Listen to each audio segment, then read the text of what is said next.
Hello दोस्तों, financial learning के YouTube channel पर आपका स्वागत है। आज मैं आपको एक fundamental mid cap company doctor Lal PathLabs limited के बारे में बताने जा रहा हूँ। डॉक्टर लाल पैथलैब को डिस्कस करने के वेरियस रीज़न हैं।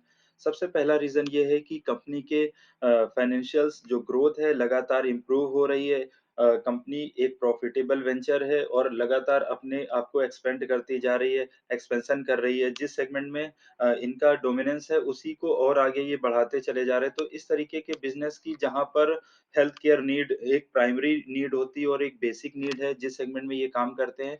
तो इस तरीके के मार्केट के ग्रो होने की पॉसिबिलिटीज़ बहुत ज़्यादा है यहाँ से और इन्होंने एक अपने आप को प्रूव किया, एक प्रूवन फ्रैंचाइज़ी मॉडल है। तो इस तरीके के बिज़नेस को अगर आप अपने पोर्टफोलियो में जगह देंगे और लॉन्ग टर्म के लिए होल्ड करेंगे तो आपको एक अच्छा खासा वेल्थ क्रिएट करके दे सकता है।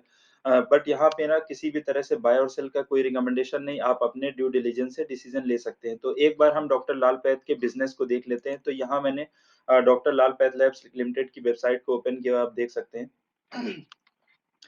तो जैसा कि पैथ लैब्स के नाम से ही पता लग रहा है कि मतलब ये लैब सेगमेंट पे काम करते हैं, यानी कि पैथ सैंपल्स जो कि ब्लड सैंपल्स हैं, डिफरेंट डिफरेंट सैंपल्स जो हेल्थ नीड्स में रिक्वायर्ड होते हैं, मस्ट होते हैं और जिस हिसाब से पॉल्यूशन लेवल बढ़ रहा है या डिफरेंट डिफरेंट एक तरीके से कहें कि इम्यूनिटी लो हो रही है पॉपुलेशन में, तो इस तरीके के टेस्ट की नीड और एक अवेयरनेस जो होती है कि हेल्थ को लेके अवेयरनेस होना, तो अपने आप में इस तरीके के बिज़नेस की बूमिंग पॉसिबिलिटीज़ और ज़्यादा बढ़ जाती है। जैसे कि यहाँ पे इन्होंने दे रखा है कि अ जैसे कि पैकेजेस टाइप में जैसे शुगर टेस्ट है, अ, अगर लैब्स की बात करें तो इनका एलर्जी का है, लीवर है, हार्ट, लंग्स, ये अलग-अलग तरीके से इन्होंने अपने बाइफरकेशन दिखाया है कि किस तरीके से एक तरीके से ये पैकेजेस भी प्रोवाइड करते हैं कि आप एक पैकेज ले लो और उसमें आप फिर डिफरेंट डिफरेंट चेकअप्स आप करा सकते हो अपनी फैमिलीज़ का, और जिस हिसाब से हमारी फैमिली में कोई मेंबर एल्डर हो रहा होता है, कोई यंग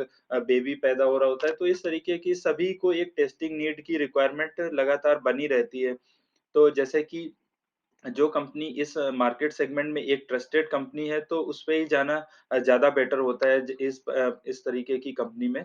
तो जैसे कि यहाँ पे दे रखा है कि why choose doctor Lal path lab, तो इनका जैसे कि 50 मिलियन सैंपल्स इन्होंने अभी तक कलेक्ट किए, 250 प्लस लैब्स हैं इनकी, 4500 प्लस पेशेंट सर्विस सेंटर्स हैं, 10,000 प्लस पिकअप पॉइंट्स हैं, 5000 plus total number of test and panels हैं।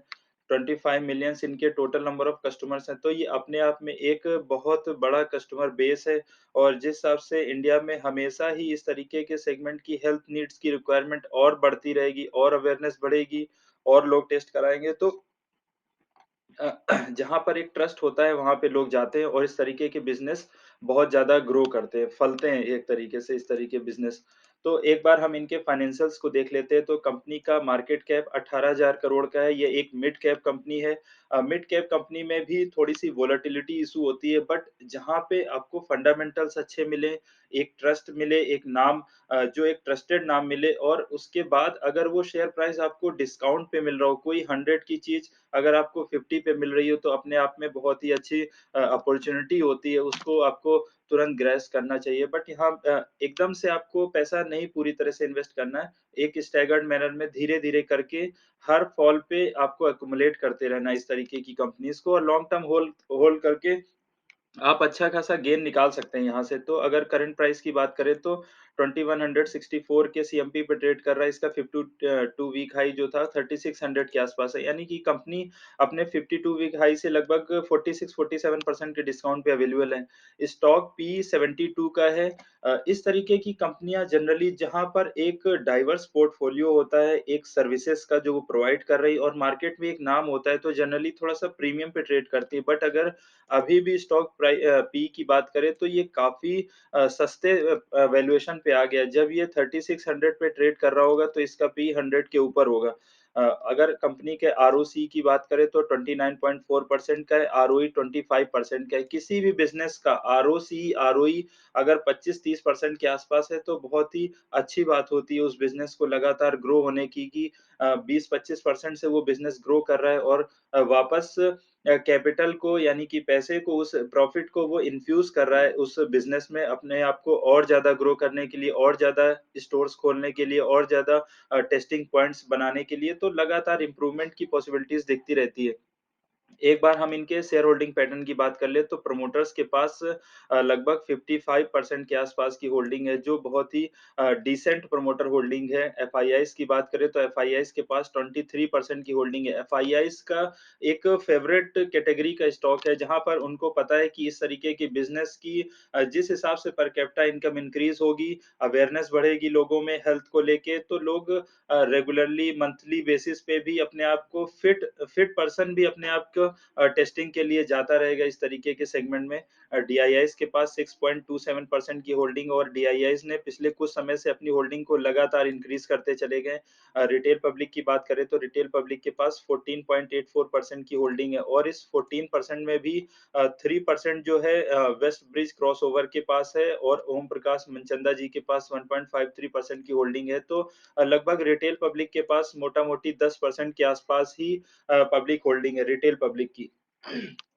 एक बार हम कैश फ्लो की बात कर लें तो कंपनी का कैश फ्लो जो ऑपरेटिंग एक्टिविटी से आया और लगातार इम्प्रूव हुआ है और बहुत ही अच्छा कैश फ्लो जनरेट करके दिया इस कंपनी ने। अगर बैलेंस शीट की बात करें तो कंपनी के पास लगभग 1400 करोड़ के आसपास का रिज़र्व है, जो कि रिज़र्व लगातार इंक्रीज़ हुआ है हर साल में। रिटेल अगर बोरोइंग की बात करें तो कंपनी की बोरोइंग स्लाइटली रिड्यूस हुई है लास्ट ईयर से, तो ये भी एक अच्छा सिग्नल है। फिक्स्ड एसेट की बात करें तो कंपनी के फिक्स्ड एसेट भी लगातार बढ़ गए और 1300 करोड़ के आसपास कंपनी का फिक्स एसेट है। तो अपने आप में कंपनी के फाइनेंशियल और बैलेंस शीट बोल रही है कि यहाँ पे सब कुछ ठीक है। फंडामेंटल बहुत अच्छे, एक प्रूवन ट्रैक रिकॉर्ड है। कंपनी का बैलेंस शीट में हेल्दी रिजर्व्स है, बोरोइंग्स बहुत ज़्यादा नहीं है, प्रोमोटर्स होल्डिंग अच्छी है। एक बार हम प्रॉफिट एंड लॉस स्टेटमेंट की बात करें तो अगर हम इनके 12 ट्रेलिंग मंथ जो इनका सेल्स है उसकी बात करें तो लगभग 2000 करोड़ के आस-पास सेल्स है, जो इनका हाईएस्ट एवर सेल्स की तरफ ही है। अगर ऑपरेटिंग प्रॉफिट मार्जिन की बात करें तो 492 करोड़ का ऑपरेटिंग प्रॉफिट आया, जो कि 24% है ऑपरेटिंग प्रॉफिट मार्जिन। तो किसी भी धंधे में 24% का ऑपरेटिंग प्रॉफिट मार्जिन निकालना बहुत ही अच्छी बात है। नेट प्रॉफिट की बात करें तो 251 करोड़ का नेट प्रॉफिट 12 ट्रेलिंग मंथ में है, जो कि लास्ट ईयर से थोड़ा-सा डिक्लाइन हुआ है, क्योंकि लास्ट ईयर जो इनके बिज़नेस में ऐड ऑन हुआ था, तो उसमें कोविड टाइम की भी जो इनकी टेस्टिंग लगातार इम्प्रूव हुई थी, लगातार इंक्रीज़ हो रही थी, उसका कोविड बिज़नेस की वजह से इनके जो शेयर प्राइस में था वो बूम आया था और नेट प्रॉफिटेबिलिटी भी बहुत ज़्यादा बढ़ी थी। बट अगर नॉन कोविड टाइम की बात करें तो भी इनके बिज़नेस में लगातार इम्प्रूवमेंट हुआ है और कोविड जैसी अपॉर्च्युनिटी इस बिज़नेस सेगमेंट की बात करें तो उनके लिए ये अपॉर्च्युनिटी है, बट ओवरऑल इस तरीके की जो महामारी है या बीमारी है वो हमेशा नहीं आएगी, बट एक जो हेल्थ नीड के पैकेजेस हैं, इस तरीके की डिमांड लगातार बढ़ती रहेगी और उसका फ़ायदा ये कंपनी हमेशा उठाती रहेगी। अगर एक बार हम कंपनी के चार्ट पैटर्न को देख लें कि कंपनी का चार्ट पैटर्न क्या कह रहा है, तो यहाँ मैंने डॉक्टर लाल पैथ का टेक्निकल चार्ट पैटर्न ओपन किया है। इन ट्रेडिंग व्यू पर आप देख सकते हैं। तो जैसे कि आप देख रहे हैं कि करंटली अभी ये 2155 के आसपास इसका करंट जो सीएमपी ट्रेड कर रही है कंपनी, और लगातार जो यहाँ पे एक सपोर्ट रेंज थी, उसी सपोर्ट रेंज में अभी भी करंटली ट्रेड कर रही है। अगर इस टाइप की यहाँ पे बात करें तो मई 22 के आसपास मई 22 के आसपास कंपनी ने बॉटम आउट किया था, थोड़ा-सा नीचे गई थी, बट उसके बाद से इसमें रिकवरी आई थी, सडन रिकवरी आई थी और उसके बाद शेयर प्राइस 2600 के ऊपर भी 2700 के आसपास भी गया था, बट फिर से मार्केट में ओवरऑल फॉल की वजह से ये फिर से नीचे आ गया है। तो अभी इसमें फिर से अपॉर्च्युनिटी डेवलप हो रही है। तो अगर हम इसके एक और सपोर्ट की बात करें तो लगभग 2000 की रेंज के आसपास भी एक सपोर्ट है। अगर आपको ये शेयर प्राइस यहाँ पर मिलता है तो ये बहुत ही अच्छी पॉसिबिलिटी होगी। अ, आप एक्युमुलेट कर सकते हैं 2000 के लेवल पे भी और करंट लेवल से भी अगर आप लिए हुए हैं, तो बिल्कुल भी पैनिक करने की ज़रूरत नहीं है। इसमें आप बिना डरे स्टिक रह सकते हैं, क्योंकि किसी भी तरीके से कोई भी फंडामेंटल चेंजेस नहीं हुए हैं, कंपनी एक ग्रोइंग मोड में है।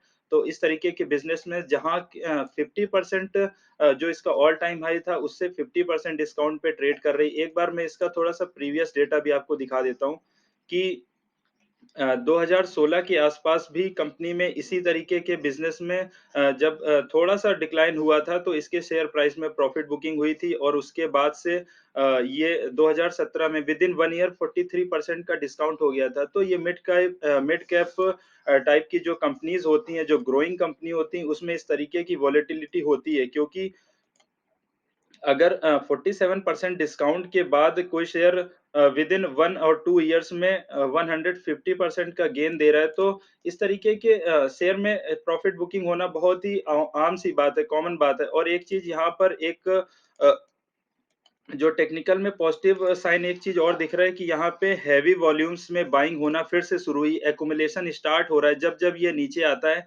इसमें जो लार्ज प्लेयर्स हैं वो एक्युमुलेट कर रहे हैं इस तरीके के बिज़नेस को और लॉन्ग टर्म के लिए होल्ड करके इसमें अच्छा खासा गेन निकाल रहे हैं। अगर इसके करंट प्राइस से हम इसके जो ऑल टाइम हाई था उस तक भी होल्ड करें तो लगभग 100% के आस-पास गेन निकल के आता है। 100% का गेन एक साफ-सुथरे नीट एंड क्लीन हॉनेस्ट फ्रेंचाइज़ीज़ में जहाँ पे एक प्रूवन ट्रैक रिकॉर्ड है, तो आप इस तरीके के बिज़नेस में अपने हिसाब से डिसीज़न ले सकते हैं। मेरा बाय और सेल का कोई रिकमेंडेशन नहीं है। अगर आपको मेरा एफर्ट अच्छा लगा हो, तो प्लीज़ मेरे चैनल को लाइक करें, सब्सक्राइब करें। Thank you.